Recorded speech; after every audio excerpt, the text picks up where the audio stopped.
So Yeah. if I share my screen and we get a look at, let's see here, there's a lot on here. We go to all terms. So each one of you should have access to something called MCP student. If you don't, email me immediately because you're supposed to have access to this. So it looks like this.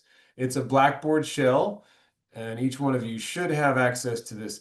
Now, what this has in it are resources for the test, for licensure, for comp exams, if you need to resubmit a committee form or plan a study. Those things are in here. I try to post job openings. I haven't done that in a while. I haven't gotten a link to one lately, but I try to post opportunities for continuing education. One thing I will say before I forget about it is the Oklahoma Counseling Association fall meeting is happening the first week of October.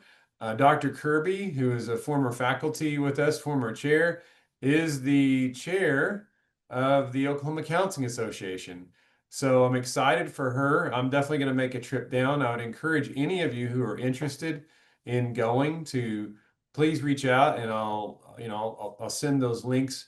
But I'd like to have a few of us, at least from Northwestern, go and attend and support Dr. Kirby.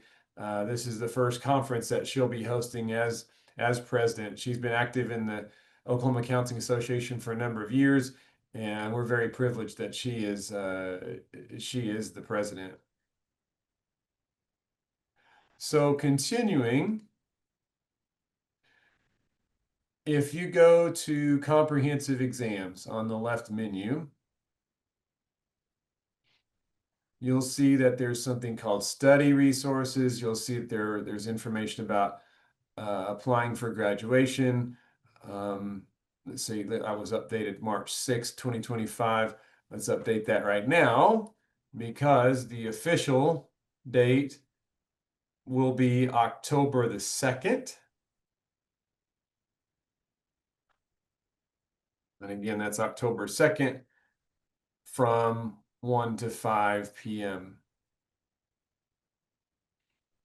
Okay, there are study resources here. I'm not going to go over these. We did upload the purple book for you. I tend to find that the purple book, although we did take some questions from there, then not all the questions are from there. I would say there's a percentage of questions that are from the purple book. Uh, I would I would really strongly argue that each one of you need to study from the information you received in your courses, meaning that your PowerPoints, your textbooks that you've highlighted, the notes that you've made along the way.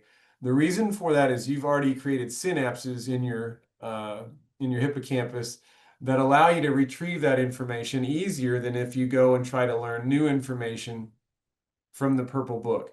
I've seen past cohorts when they don't do well on this. One cohort just completely tried to do the purple book, and that was the highest percentage of people that didn't pass because they were overwhelmed and they tried to learn too much.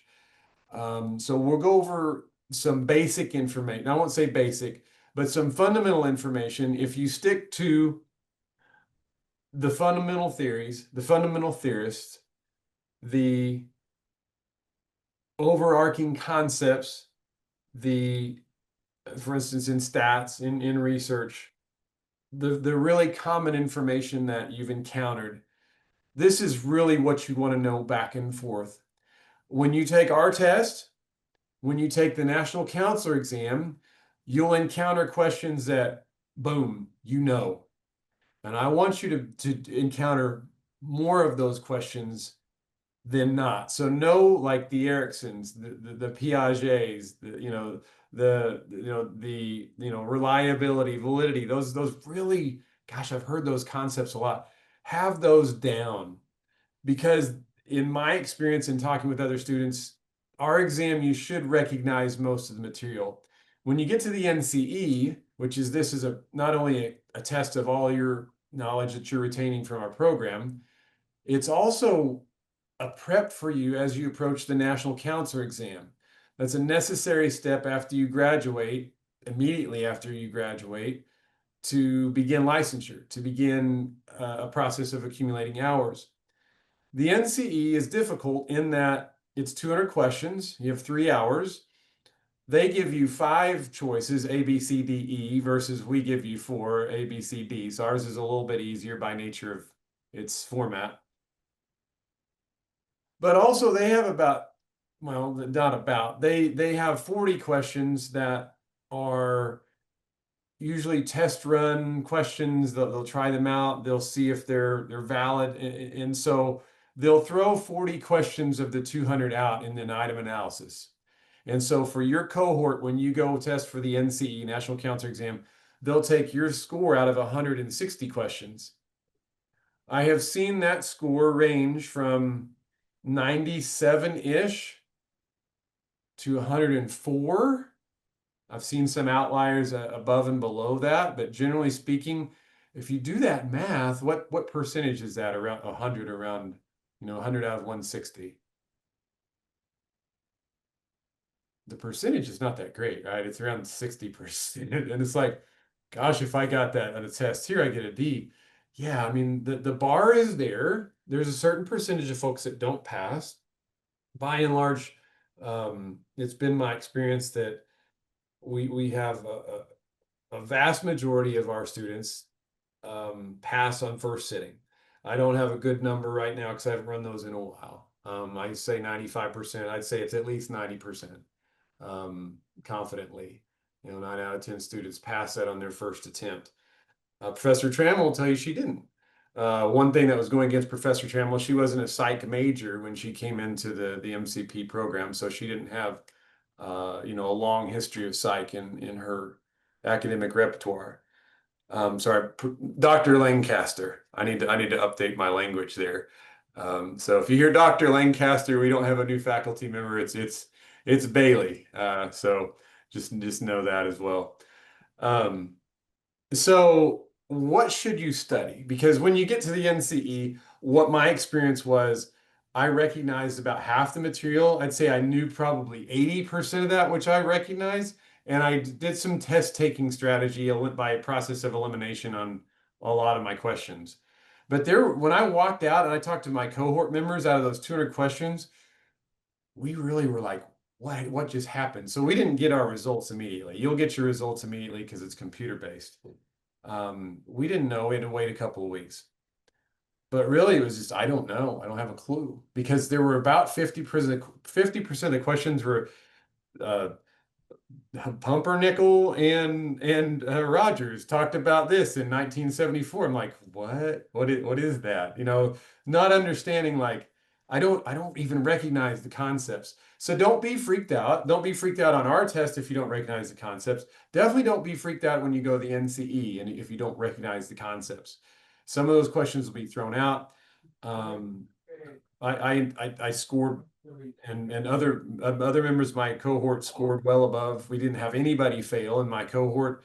And I would say the program was in better shape than when I took it in, as far as the rigor goes. So don't be intimidated. Work your way through. Have good test taking strategies, and we'll talk about some more of those in a minute. But what to study? What I would argue to do would be to go back all the way to forms, find your plan of study, because what is included on our test and what's included on the NCE. I'm getting some feedback from someone. Is that Chris in your office, Natalie? Yeah. Do you mind hitting mute for a minute? I'm sorry. Thank you. Okay. So required classes. So required classes like human growth and development, abnormal psychology, abnormal behavior, stats for assessment, and then your assessment class, individual counseling, counseling strategies and techniques, ethics, intro to research, multicultural, group, career education, and definitely resources from this class and supervised. These are the 8 or 9 core areas. There's 8 core areas on the NCE, but a couple of these are lumped together. 8 core areas that you'll be tested in. And so our test aligns with the NCE as far as content. There's a reason why you had to take these required classes. They also align with KCREP standards. So, and they align with our licensure standards in the state. If you have other classes, just know that's fantastic, but I wouldn't spend a lot of time diving into this as far as study because we didn't pull from these classes to create the questions. So as you go back, I would say if you haven't already, go back and pull resources from each one of these classes because that's going to help you with your studying. All right. That said, let's just go ahead and start talking about some things. Let's talk about human growth and behavior. What might be some concepts that you need to cover when talking about human growth and behavior? Stage theorists. Yeah, make sure that you cover the stage theorists. And stage theorists would be people like what? Like who? Freud, Piaget, Erickson. Erickson, Kohlberg as well Yeah, for moral. yeah. You guys have an extra you guys have an extra ally in your meeting here, and I don't mind that at all. That's okay. So that's completely fine. So yeah, Freud, Piaget, Erickson, Kohlberg. Anyone else? Think development.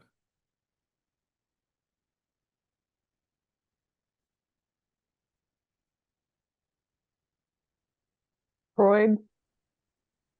Definitely Freud.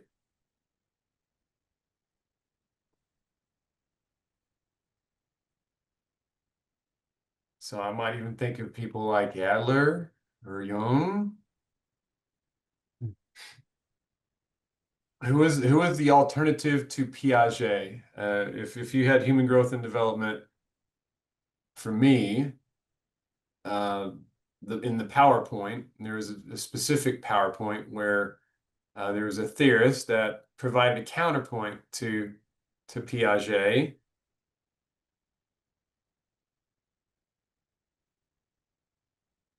More social in nature from Russia. Was it Vygotsky? Vygotsky, yeah, very good. I know some Vygotsky questions. Very good, very good. Glad the recall the hippocampus is working. I like it. So, yeah, and so when you're studying these stages, so like Freud's stages are, the psychosexual stages, right? And the id, ego, superego, those kind of things. So just quickly, what are Freud's stages? Oral, anal, genital, latent.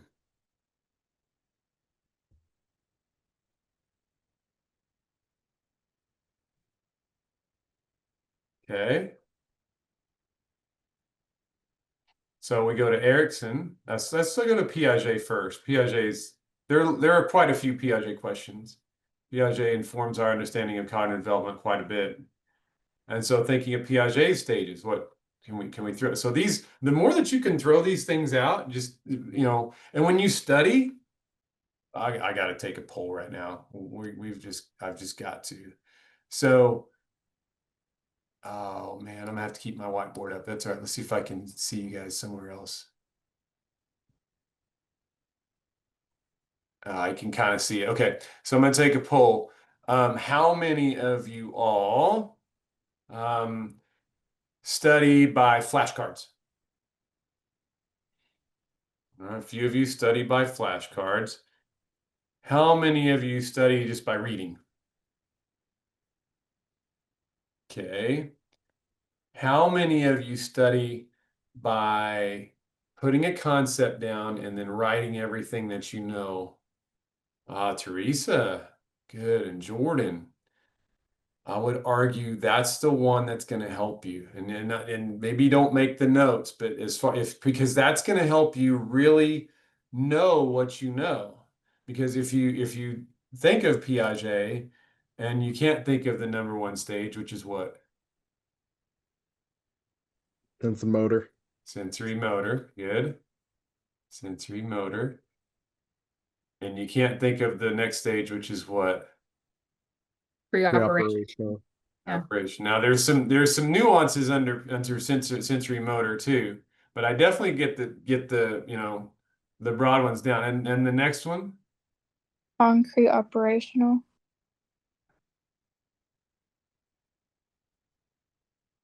okay. What else? Formal operational. Thank you. Formal operational.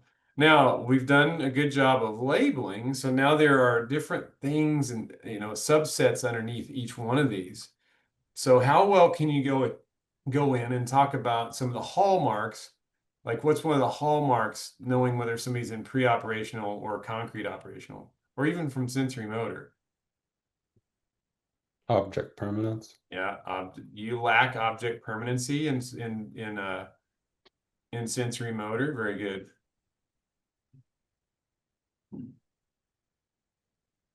Wouldn't there also be like goal-directed behavior?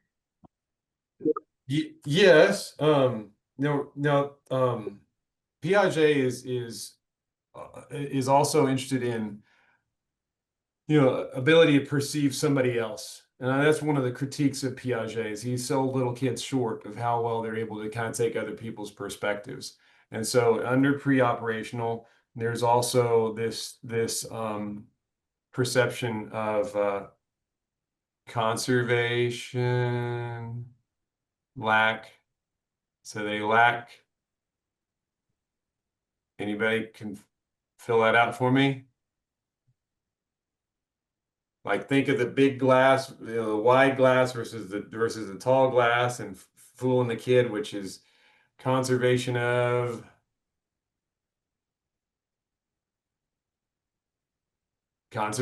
matter. Okay, so again, these would be things where you're like, okay, can I go back and can I understand and study these things? And so I can list them down without like having to go back and like flashcards are fine because it makes you recall, but it doesn't necessarily reinforce the recall because when you go to the next flashcard, that your short-term memory lets that one go because now it's got to focus on this one. This one helps you access and makes you access your long-term memory if you're writing this stuff out by hand or making yourself recall it. Is that making sense as far as a study strategy? If you're a bad test taker, do this. Seriously. It will help you reinforce that hippocampus and go from short-term memory to long-term memory. So yeah, Erickson, Kohlberg. Kohlberg was Erickson stages. What else can help you like with something like Erickson stages? Which the first stage is what?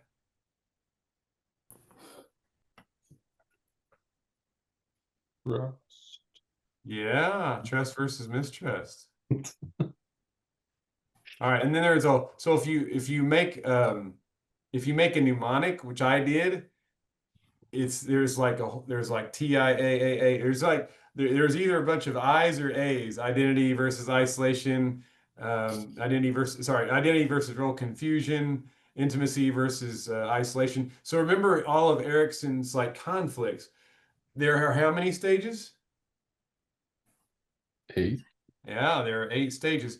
Do this. Make yourself until you do this until you can recall them without having prompts. Where you're almost acting like you're writing an essay from these subjects. I'm really advocating for you on these like really major ones. So you'll get some obscure stuff. You'll get like, all right, what was the name of the little girl in Kohlberg's moral dilemma? Right? You'll get like you'll get like those questions like, I don't know. and that's okay. Let those go if you don't know them.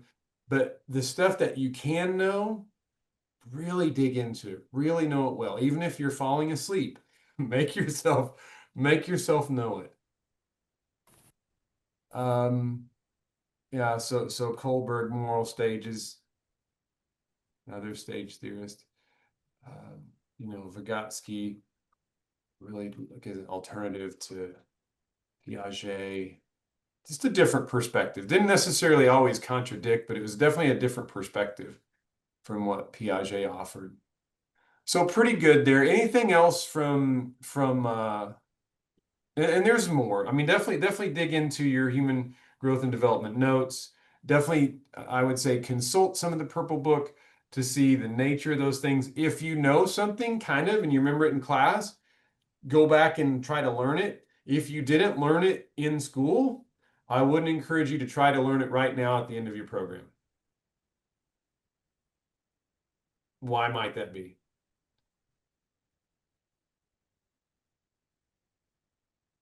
Going to take up more space in your brain to learn the stuff that you already know. Yeah. Yeah. So you don't want to try to cram in a bunch of whole new information, over you've had the 2 years to, go over these concepts, know them. But if you try to learn a whole bunch at the end, it's ineffective for the recall that you'll need. So yeah, let's stick to what you learn. All right. So pretty good, gang. Anything else that we're missing before we move on?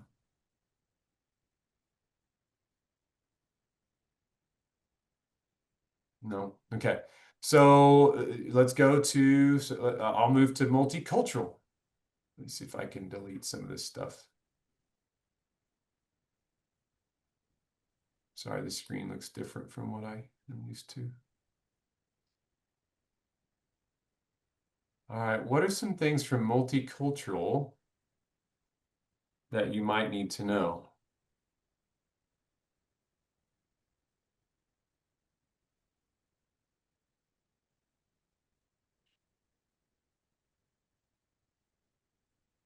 Oh boy, everybody, now this is a hard one. Like there's so much in multicultural that was spread out. So I'll give you a clue. There are multicultural competencies.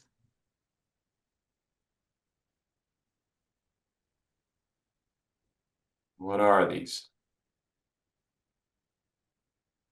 There are three. Wouldn't it be like skills, knowledge, and attitudes? Yeah, Taylor, paying attention. Very good. Skills, knowledge, and attitudes. Those are the three components of multicultural competency. So recognizing your own attitudes. If you have an attitude that is prejudicial toward a group, if you hold strong beliefs or values one way or another, there's also something to do when you recognize those values coming up in session.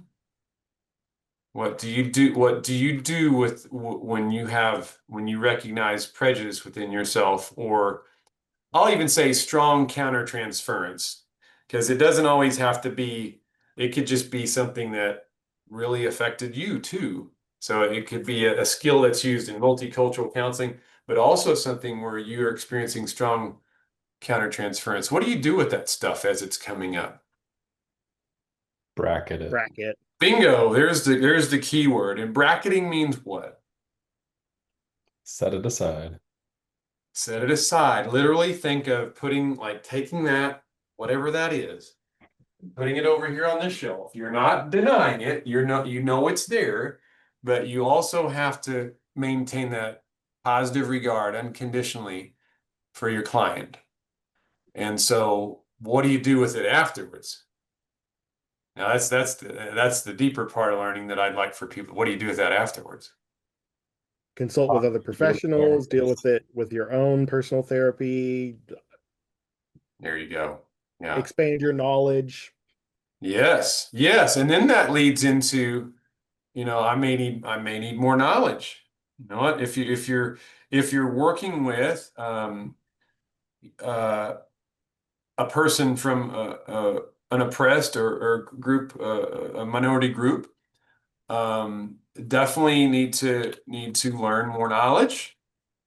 So you can consult textbooks like Sue and Sue. You can go and do a deep dive and learn more about a person's culture. In these in these in this regard, who's the ultimate authority about the knowledge? Is it the textbook? Is it like an article that's published about a certain group? The client's lived The experience. clients that, yeah, that Client exist in those is cultural always spaces. the expert because you have variance within populations. And everybody, I would argue, nobody completely fits a stereotype 100%. So we have to expect the variance within the population and within our clients. All right, so knowledge. And then we're talking about skills. And so what do I mean by skills?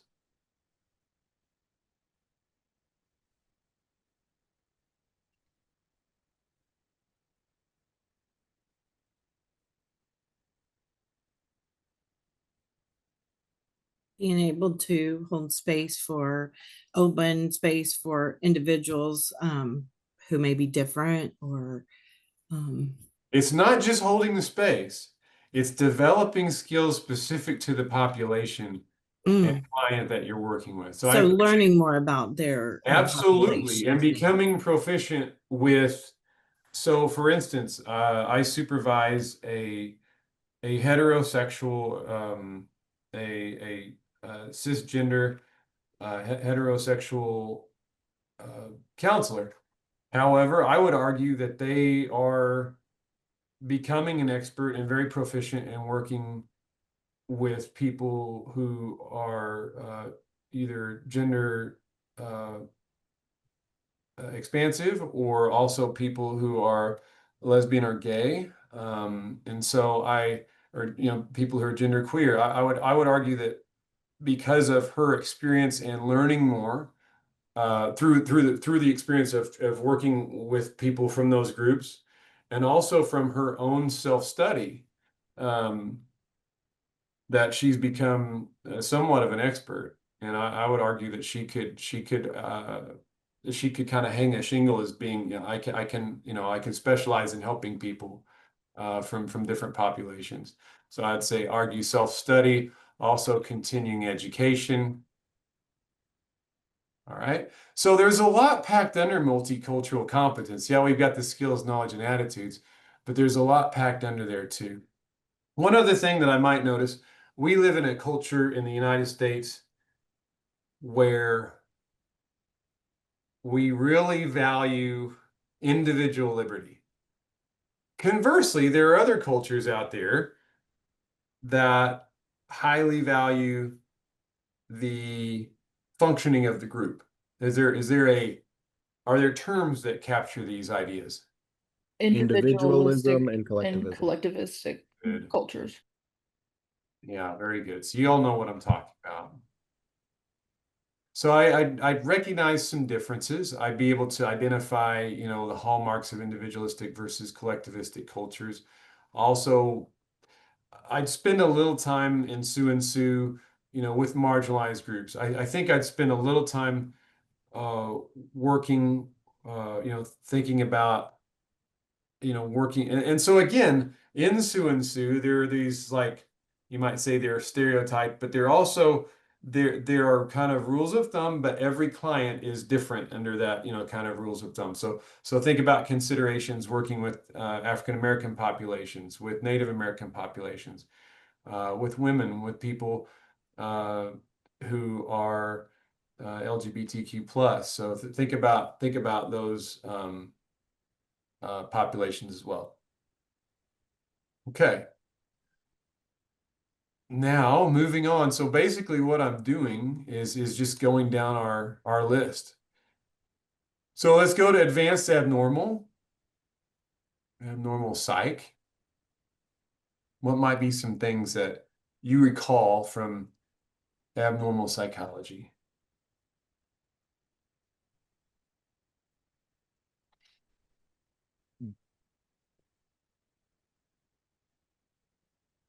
I can recall the 3 Ds. So you could say there are 4. Go ahead and label something as abnormal. Distress.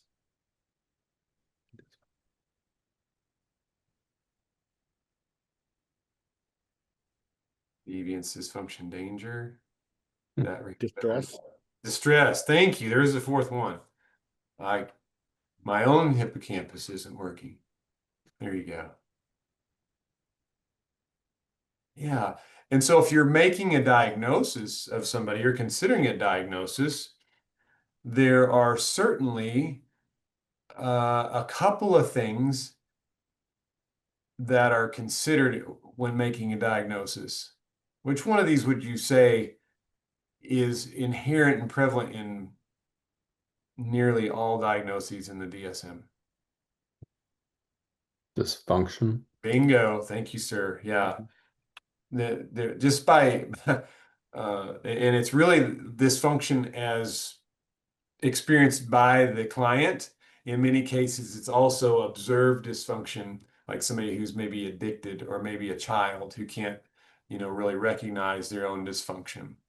So yeah, other cues and ideas from abnormal psychology. The various groups of diagnostics. Yeah, diagnostic categories. If you took DSM, you're probably a leg up because you got some repeat, but you also got some more nuanced information. Are you talking about like mood disorders, personality disorders, those Yeah. categories? Okay. Yeah. Yeah.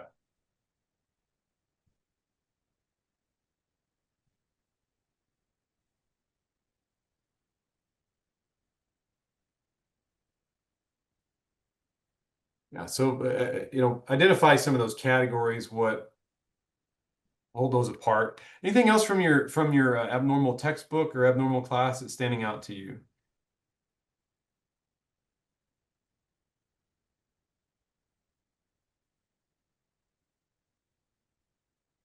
You'll probably need to know the diagnostic criteria of various things, like what ages you can typically see certain disorders, how long certain disorders have to be present before you can make that diagnosis. I just had another thing, but it fell out of my brain. It's okay. No, It's it's something like the difference between a diagnosis of bipolar 1 and bipolar 2. Is that something that might come up on the test? yeah, that's pretty nuanced, but I'm not going to say no. All right. I don't think that's on ours, but I don't know that would necessarily be outside of the purview of a national exam. But that's getting. Sometimes you'll experience questions like that where it's just, man, that's specific. I just don't know. And then you use those test taking strategies to try to work, eliminate a couple of options, and then, okay, is it this or this? What I'll mention this just because she's not here. It's not here to defend herself. It's just what she would say if she were here, and she'd gladly say this. Dr. Lancaster formerly Professor Trammell, would say, always go with your first answer if you have a question. I'm a little bit less enthusiastic with the always. I have heard that, maybe most times. Anytime I'm too cognitive in my own approach. Anytime you hear always or never. I will say this, if your personality, because this has been my experience, if your personality tends to be one to significantly overanalyze, then you're probably best suited to go with your first gut instinct versus wrestling with and going back and changing answers. That's been my experience. I don't know. Anybody got a different take on that?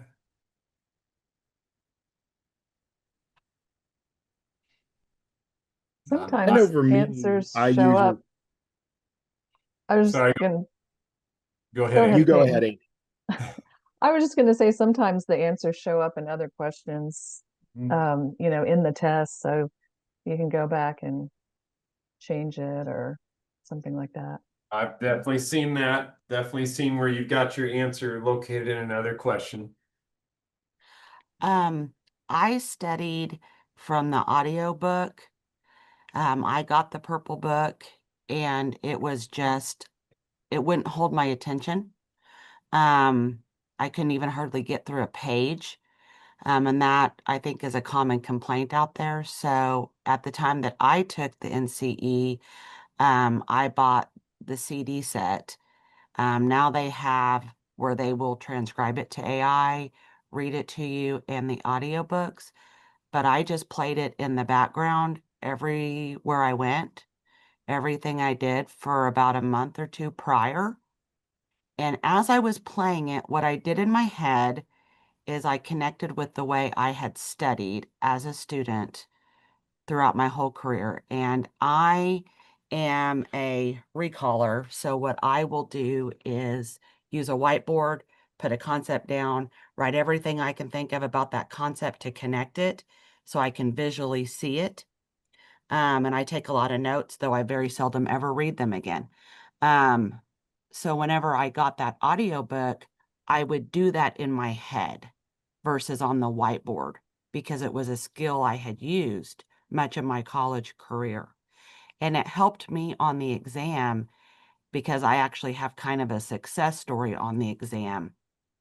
I was very nervous on the exam, mostly because the place I took the exam. I don't know if every place is like this. Dr. Randolph might be able to tell me, but I went through like a pat down, had to lift my shirt up, had to turn around, couldn't even get a Kleenex.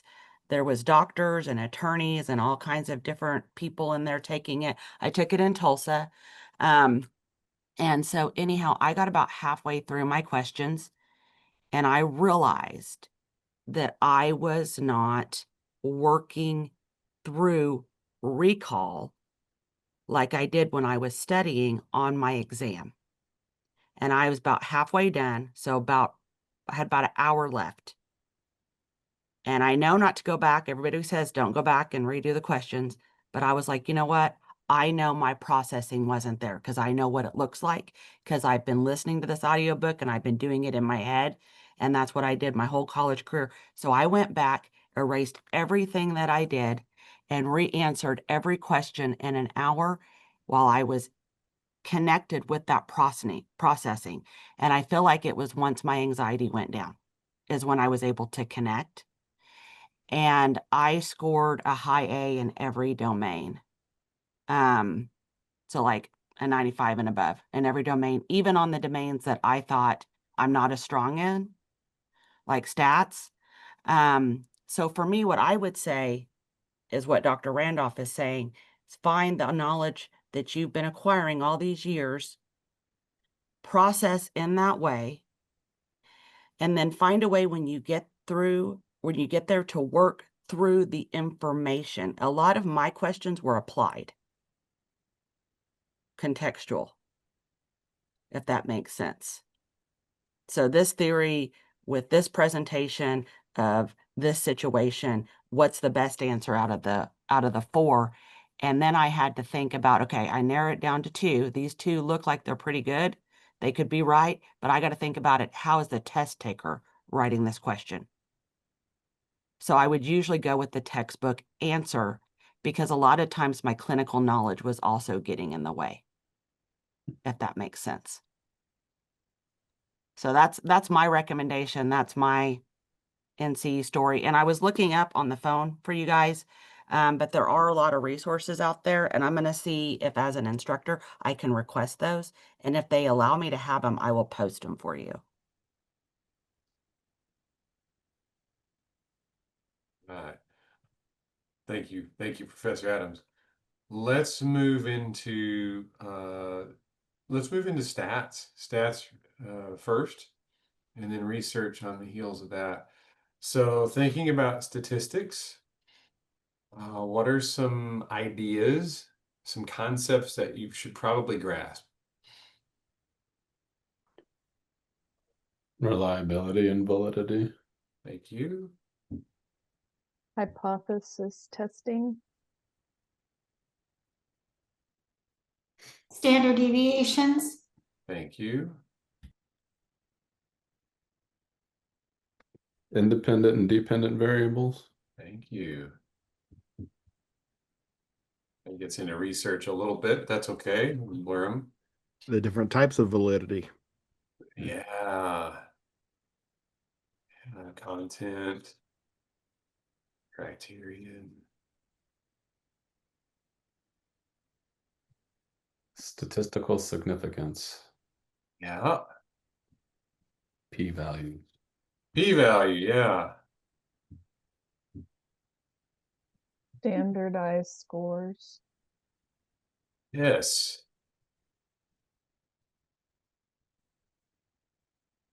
Very good. That kind of goes under standard deviations a bit there. Standard deviation. Yeah. Independent, dependent variables. Thinking here like type 1 error, type 2 error. Normal distribution. Yeah. And thinking about how that data is distributed under a normal distribution. Like, for instance, if you have so I'll give you a question that's very similar to a lot of those type of questions. If you had a normal distribution and you're trying to determine what percentage of the population or the sample as normal distribution is located one standard deviation above the mean or more, what percentage when you come out with? And so you'll have a scrap paper when you take this test and you have access to a pencil. What I would do is I would draw out, because I'm a very visual type learner and I know what it looks like when I draw this thing out. I've got one standard deviation above here. I've got two standard deviations above here. And I can remember these percentages. Help me fill in these percentages in these under this population here.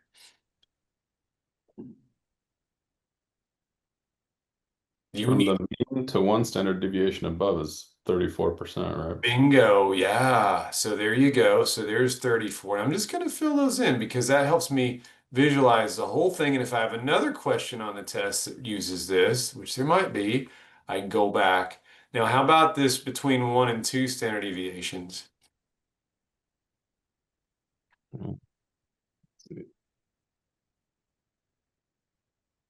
I know overall it's 95%. Doing the math real quick. Two and above, right? Kinda... So hold on, Peyton, not yet. So this 14, I'll help you all there. And there's generally speaking about 2% in the tails. So if I were asked that question, roughly what, and again, you'll have A, B, C, D to answer, what percentage of the population is at one standard deviation or above? So what would my answer be? As you're taking a look at these folks right here. 16. Bingo, yeah. So then you can do your math. You've got it laid out there. So yeah, definitely know this. I'm certain there are several questions that you'll encounter on our test and also the NCE that deal with this. Okay, so reliability. So tell me I'll give you a sample question. You have reliability, Pearson's correlation coefficient of 0.47, and you also have a Pearson's correlation coefficient of negative 0.79. Which one of these illustrates a stronger relationship?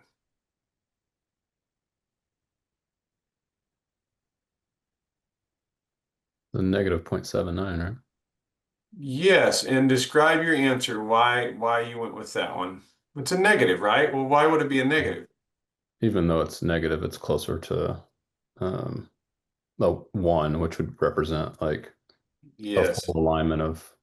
When you think of correlation, very good, Joe, you're right there. When you think of correlation coefficient, think of percent of shared value, because that's really what we're looking at when we're looking at that correlation coefficient.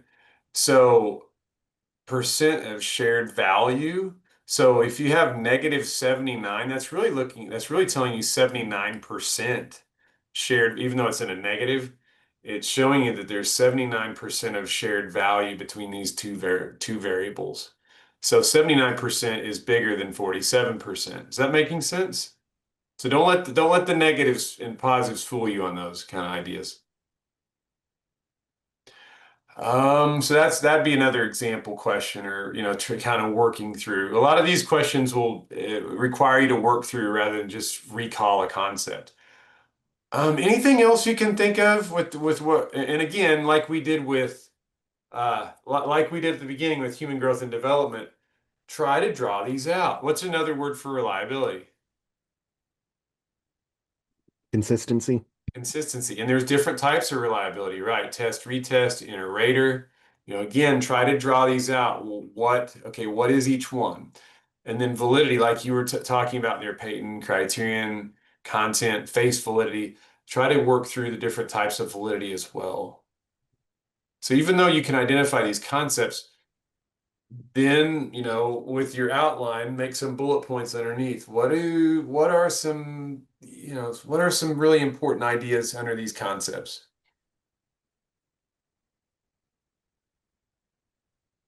All right. So, and like somebody said, hypothesis testing. So there might be a question on there, failure to reject the null. There's your double negative. Failure to reject the null. Does that mean it was significant or insignificant?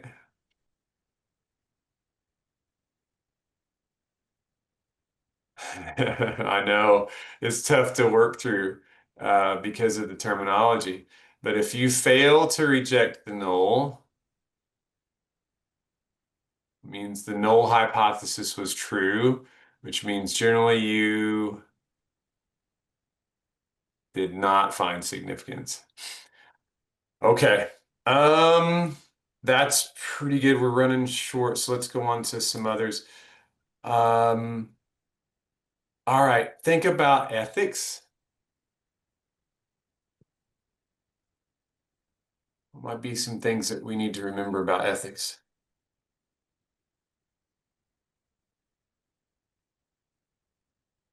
Confidentiality.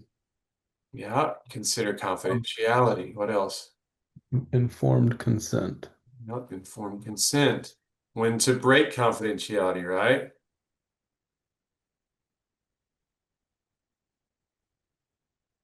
So there would be some. Sorry. No, go ahead, April. I was gonna say duty to warn, duty to protect. Yeah, duty to warn, duty to protect.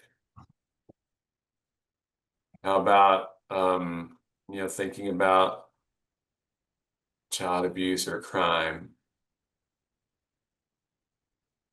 Again, play these out in scenarios in your head, because a lot of times these type of questions will have like, hey, here's a quick vignette, what do you do?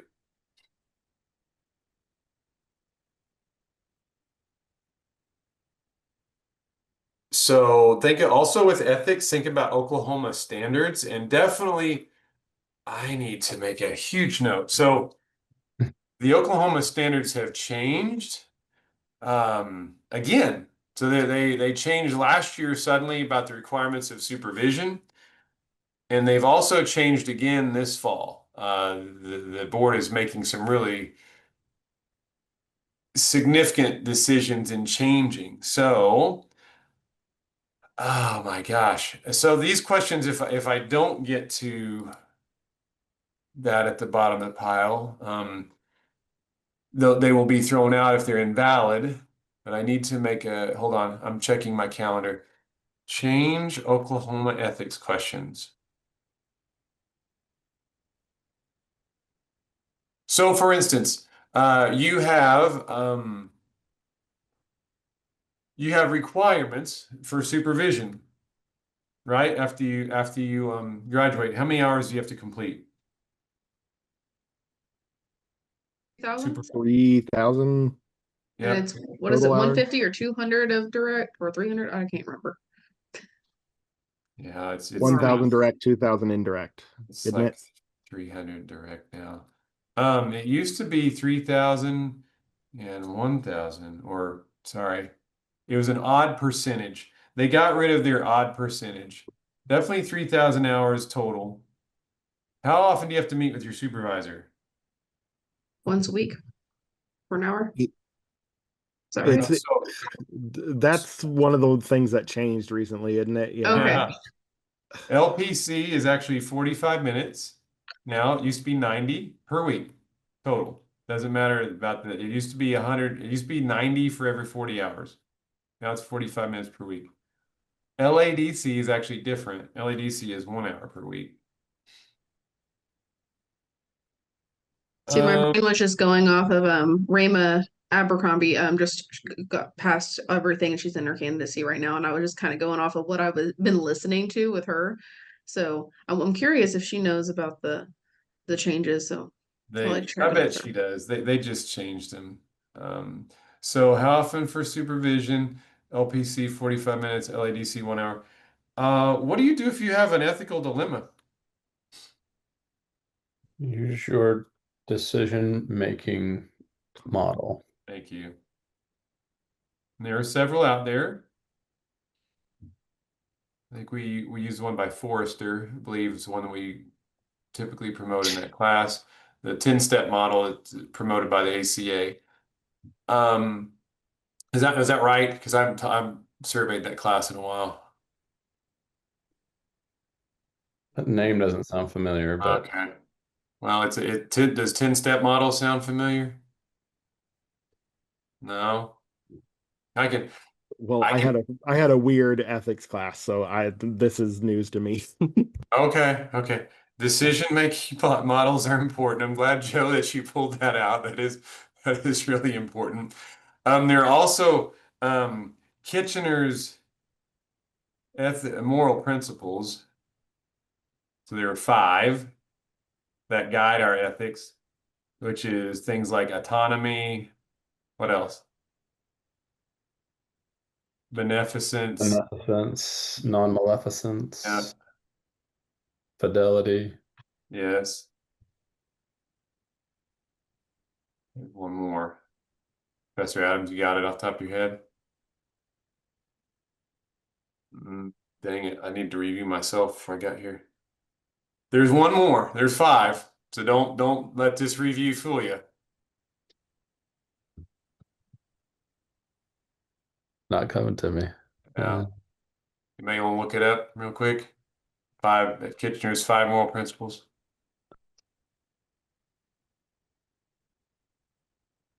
Justice. Oh my gosh. Thank you. You beat me to Thank it. you. Dang Thank it. you. All right. Justice. Thank you all. Unlike unlike my own self-concept, I cannot recall everything. Sorry, I was on mute and I didn't realize it. It's all good. It's all good. We got there. There's also, sorry, go ahead. One thing that I think helps with this, at least helped me, is if I memorize them in alphabetical order for a mnemonic. Yeah. And before I sat down to do my test, I wrote out like a few of these that I struggled with. I kind of reminded myself before the test, and then I just wrote them out on my one piece of paper. So this is also a strategy. This is what I did when I took my comps. I went and actually information dumped. So we'll give you blank sheets of paper and a pencil. And they'll turn them in at the end of the test. It'll be computer-based test. But and also make sure you have your Blackboard login. We're going to give it to you in Blackboard. I had a student show up a couple years ago that didn't know their Blackboard login. We had to contact IT and it was a mess. So please make sure that you can log in. Well, I haven't logged into Blackboard in a couple years. Wow. How did you do this? So anyway, please have your Blackboard login. But what I did is I information dumped. So what you talked about, Professor Adams talked about writing things down before. I got in, and so I wrote down Erickson's 8 stages. I wrote down Freud's stages. I wrote down everything I knew about this. So it's like I just dumped this stuff out because I knew it was going to be on there, and I was just holding it. So if that works for you, do that because it did work. I did pass, as evidenced by I'm here. So anyway, Kitchener's moral principles. What happens if you have a dilemma that you can't work out or that you just don't feel good about? Consult with other professionals in the field. Consult with supervisor first. Consult with other professionals. I think you actually go to the codes first. But if you're under supervision, I'd want these to be superimposed here or simultaneous. Yeah, consult, consult, consult. Oh man, we're running short. Anything else about ethics that I'm leaving out that y'all can think of? Hopefully this is beneficial to y'all. And if you're not testing right now, these synapses will be there. Okay, we'll go over this again. And it'll help you because, hey, now I know I need to get all that information for all these classes, all these PowerPoints, all these books with the highlighted, sections. I need to pull these out and have them aside because I can study those. All my Well, notes. there are questions from like the ACA Code of Ethics on here. Yeah, and so the ACA Code of Ethics has a preamble. Mhm. Definitely know some things. The ACA Code of Ethics preamble.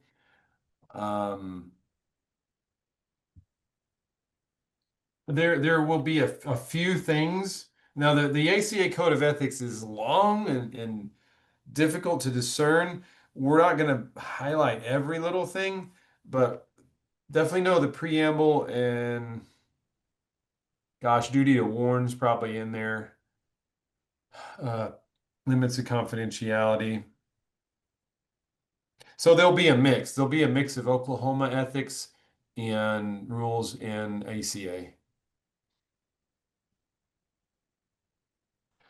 All right, I'm going to clear that. Next.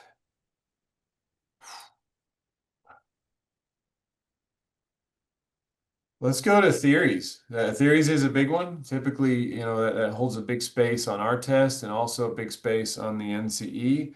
And so this is just think of individual counseling.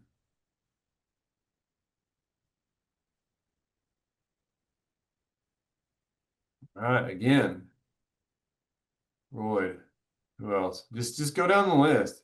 Think of your Corey and Corey text. Who Rogers. else? There. Well, who? Rogers, Carl Yes. Rogers. Better put Carl Rogers in there. Definitely some good Carl Rogers questions in there. Definitely link, definitely be able to link the theory to the theorist.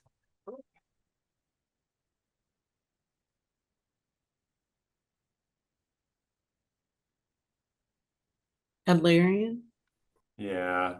Yeah. Be able to, and Yin Youngian kind of has his own thing too. Who else? The theorists. Think theorists. Think 50s. I'm making psychology into a science. Gestalt, but I can't remember the theorist. Fritz Okay. Perls. Yeah. Fritz Perls. Very good. So, and also know some techniques. So, don't just throw out the names. Now make it more specific.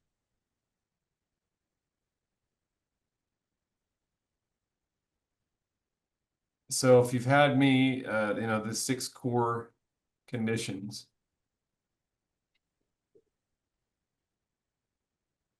Gestalt, and empty chair for Gestalt, obviously.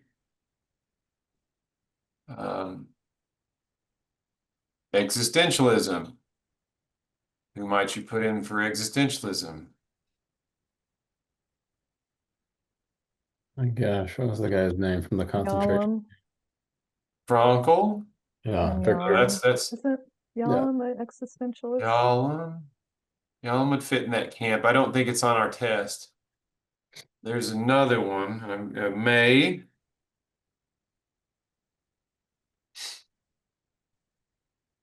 All right. Who else? What else here?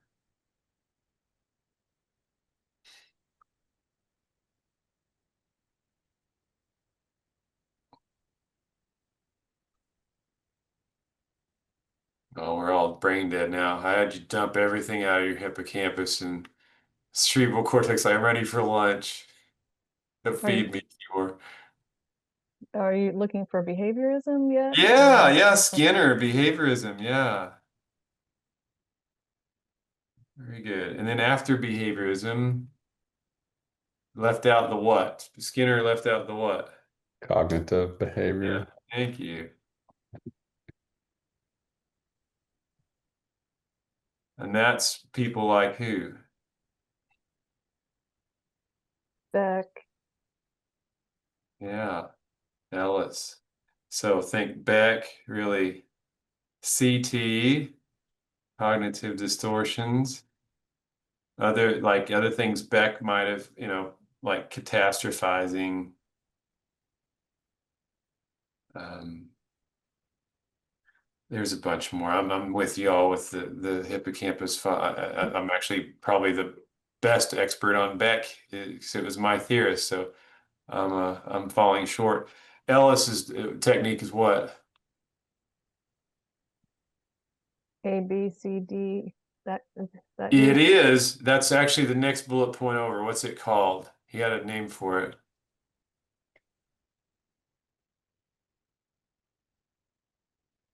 Rational emotive behavioral therapy. Then you're looking at and be able to like do activating event, belief leading to a consequence, and then you go down here in the model, you dispute the belief is the D, leading to a new effect and a new feeling. So yeah, Ellis had that. What else? We were leaving some off.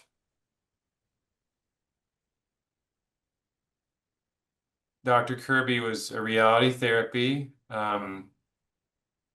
Very she's very loyal to that approach. And so think Glasser, William Glasser, the car analogy, WDEP.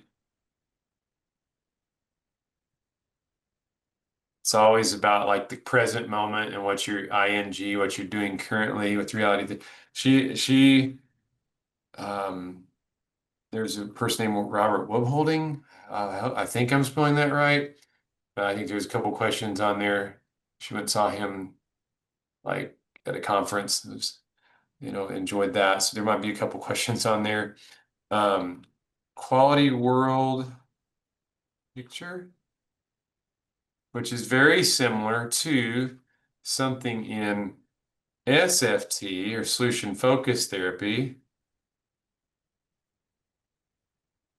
What do you use in solution focused therapy to get a goal? Oftentimes. Miracle question. Mhm. Okay. So again, what I'm doing here is I'm teasing out the nuances underneath each one of these. Uh, Do something like this. Do something like this when you study. Um, Even if you make new notes and you go back and study these, make sure they're accurate. Don't throw in like inaccurate information. Um, I'm leaving off. Oh yeah. If you tell new stories, you're a new author of your own life. What's this one? Narrative therapy. Yeah. And so solution focus is Berg, right? And who else? Insoo Kim Berg, and there's some like her husband. Azure. I don't know how to pronounce it. Yeah, you're right. I don't know how to spell it either. Yeah, you're right. Berg and that was a couple. And then narrative therapy.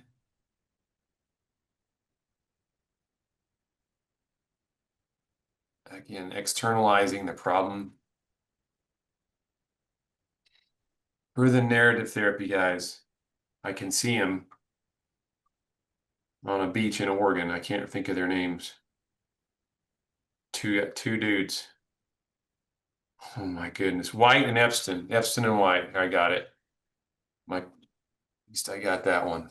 Okay. So again, it's been a while since I've covered these, but you want to create synapses that you can go back and if you see it, you can recognize it and apply it. That's pretty good. I mean, there's quite a few there. I don't you might look at feministic approach. There might be one question on there too. But that's know the founding people. And maybe not on comps, but probably on the NCE internal family systems with Richard Swartz. There might be a question or two on that as well. Is there? Okay. I don't know. I've seen it growing a lot more, so just Okay. warning people for NCE, it might show up. So the family therapists are interesting. So we're not LMFTs, and family systems is its own class and it's not required.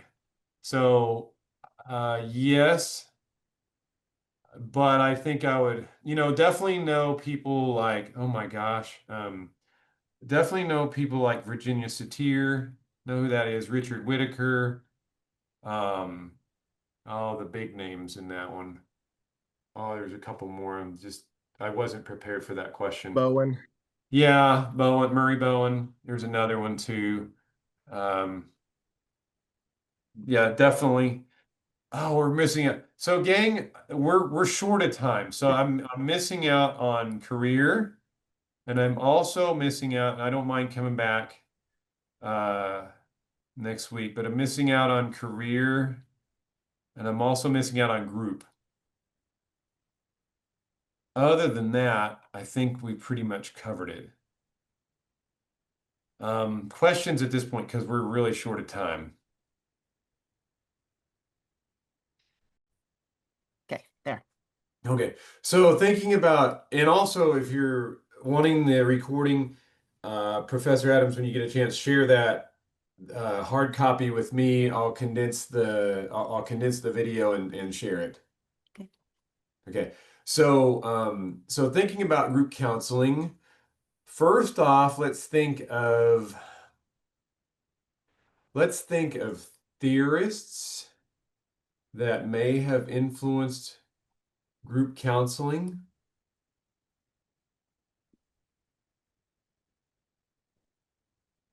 So kind of major names that you might understand them.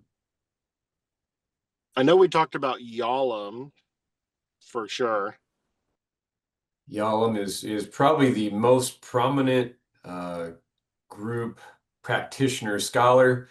Has spent a lot of his time, professional time, not only conducting groups, but writing about that process. So yes, Yalom would be very appropriate. Anyone else come to mind when you're thinking about, okay, group process?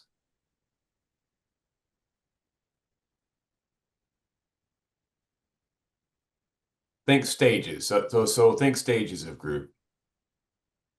So and so's 5 stages of group. I cannot remember the name, but I know we're talking about the storming, forming, I can't remember the name. Yeah, so definitely be able to Is it- recognize the 5 stages. There'll definitely be question or two about the 5 stages, and then the process. How do you recognize, be able to apply that? Don't just name it like what's happening in those stages. But there was a theorist way back in 65. What is that? It's more than that's 60 years ago now. I want to say Henrique, but I don't think that's right. No. Let that, let that name go on out, because that's not it. Was it Tuckman? Yeah, Laura, very good. Yeah, it's Tuckman stages. So be able to recognize that if you still have your, great groups text. I wouldn't say it's the best textbook to study for the NCE. It will probably suffice for our comp exam.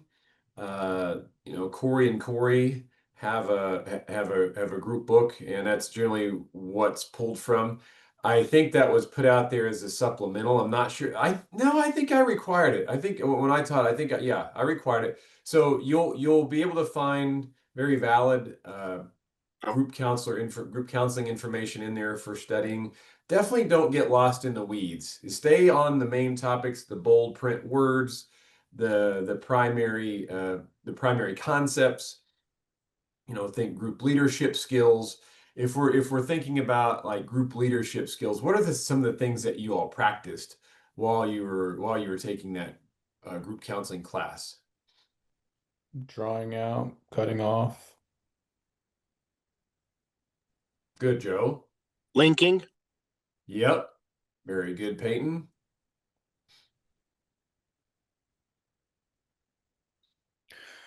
Opening and closing. Yeah, the opening and closing, setting the tone, establishing because there's something in the beginning of group that's different from when we do individual counseling. We have a professional what at the beginning of group? It's a statement. Confidentiality. Yeah, the limits of confidentiality are somewhat different. I mean, yes, the similarities about danger to self and others and child abuse, child crime, but also we can't guarantee. It's important for us to go ahead and announce that because that is a different dynamic that, members necessarily need to consider when they're participating in a group that our confidentiality is only as far as what our members will allow it to be. So that goes a lot to establishing culture. So Yalom talked about this feeling of blank starts with a U when when the group starts to work, in a working stage. So what's that feeling in group or experience that, oh my gosh, this relates to all of us? Is it universality? Yeah, very good. Universality. So again, try to pull out these very big themes. I wouldn't spend a lot of time, especially with these two subjects that we're reviewing today, getting lost in the weeds. So, things like silence, summarization, open-ended questions, those things are still valid for, talking about what we're doing in group. So there are different leadership styles. There are also different types of groups. That's important to recognize too. There are different types of groups, and so you all practiced a certain type of group that's unique. Probably you'd never really experienced that type of group before when you came to our class. How would you describe that experience?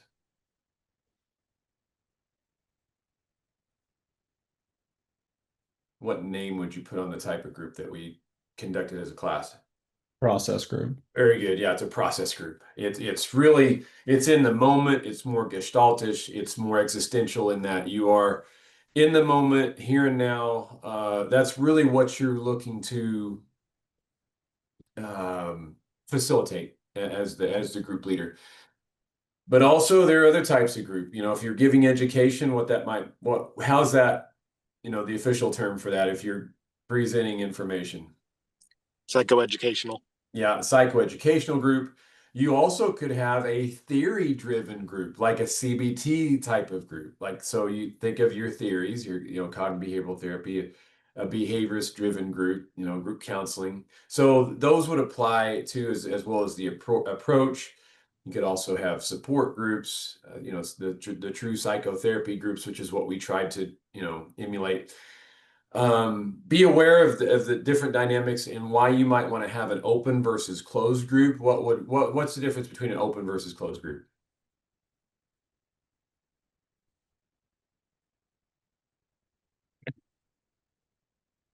I would say with an go ahead.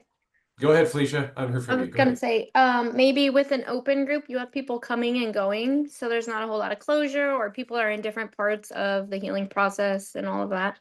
Yeah. Open group, you can add and subtract members at any time. Closed groups, it has a life cycle of all the members, ideally. So, and think about when you add structure. When you added structure in our group process, what tended to happen with the emotional depth? It tended to decrease. Well, I know the emotional depth went more towards the surface. When we opened up and let things kind of go and permeate, it like the emotional depth tended to get in more depth. So again, I don't have too much more. I don't want to. I don't want to shortchange things. So again, what I would do is focus in on the bigger concepts as you approach outside. I'm comfortable in what I gave you for our exam. As you approach like the bigger exam, I would definitely go in that Corey book and just make sure you're highlighting the big things in the chapters. Any questions on group? Anything that we left out that maybe we should have covered?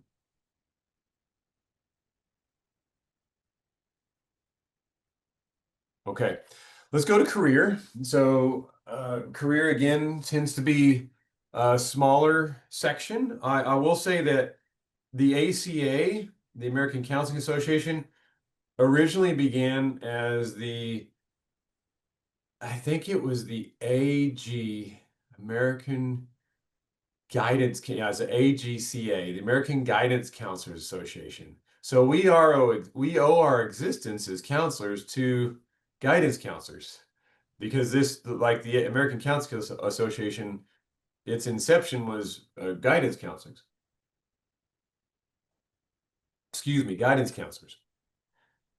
So let's throw out some major names and try to attach some theory, because these are when you hit these group counseling questions, that tends to be the way that they're formatted. And excuse me, the career guidance questions, when you get these career guidance questions, they tend to be formatted around theorists and theories.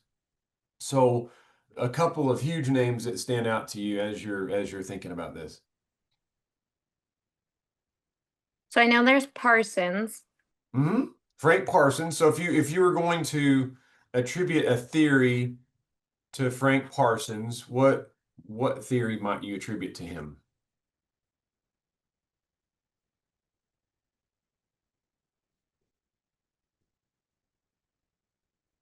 So as people, we have these certain personality So that's what I was gonna say, like personality traits, and I think he traits, was behind like and the other key word there starts with an F. Trait and Factor.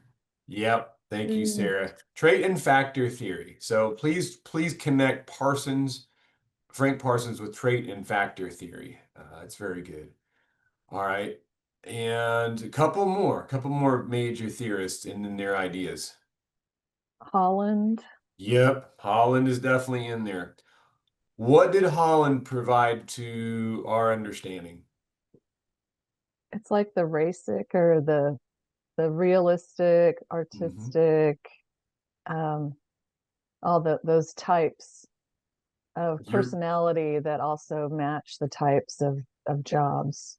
Yeah, so it's a little bit similar to Frank Parsons in that, Holland is looking at this RIASEC model. So Amy's right on point.